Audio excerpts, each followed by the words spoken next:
देखते हैं दोस्तों, अगर इस बार पश्चिम बंगाल में ममता बनर्जी के 5% वोट यदि खिसक जाते हैं तो वहां पर बीजेपी की सरकार बनना तय है। वहां बीजेपी नंबर 1 पार्टी बन सकती है।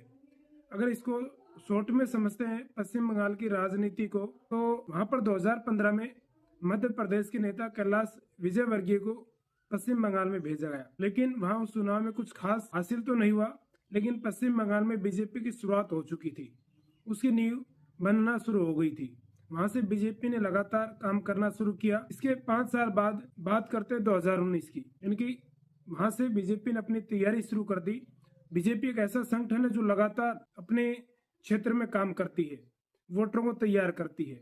तो 2019 में क्या हुआ, उस वक्त बंगाल में बीजेपी के सिर्फ 2 ही सांसद थे, विधायक थे 0। और 2019 के लोकसभा चुनाव में बीजेपी ने वहां 42 में से 18 सीटें लोकसभा की जीत ली। और 2021 के विधानसभा चुनाव में बीजेपी ने 38% वोटों के साथ रिकॉर्ड 77 सीटें विधानसभा की जीती। 2019 की बात कर रहा हूं दोस्तों मैं यहाँ। ममता बनर्जी की टीएमसी को बीजेपी ने कड़ी टक्कर दी। अब आने वाले चुनाव 2026 के जो पश्चिम बंगाल में चुनाव है, तो वहां पर जो बीजेपी पार्टी है वो खुद को ऐसे प्रेजेंट कर रही है, ऐसे प्लेस कर रही है, ऐसे प्रोजेक्ट कर रही है कि इस बार उसी की सरकार बनेगी। यानी कि लोगों के सामने जाते हैं तो ये कहते हैं अब की बार हम ही सरकार बनाने वाले, अब की बार हमारी सरकार बनेगी।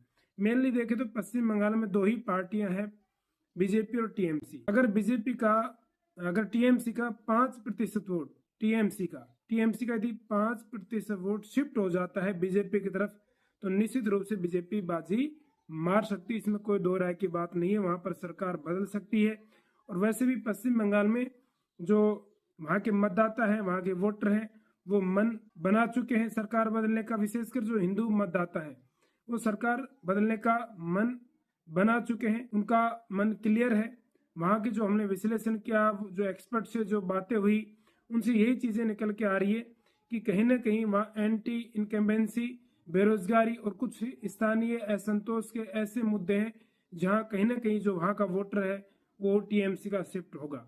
बीजेपी को तो केवल वहां से 5% वोट ही प्राप्त करने हैं, कुछ भी हो जाए केवल 5% वोट प्राप्त करने हैं। यदि बीजेपी ने टीएमसी के 5% वोट अपनी तरफ शिफ्ट कर लिए तो निश्चित है कि वहां पर बीजेपी को स्पष्ट बहुमत नहीं तो नंबर 1 पार्टी तो बन सकती है। वैसे फिर बीजेपी जोड़ तोड़ में कम है नहीं, लेकिन यहाँ पूरी संभावना है, 90% चांस है कि वहां पर बीजेपी नंबर 1 पार्टी बन सकती है, दूसरे पर टीएमसी रह सकती है जो 2026 के जो चुनाव होने वाले हैं।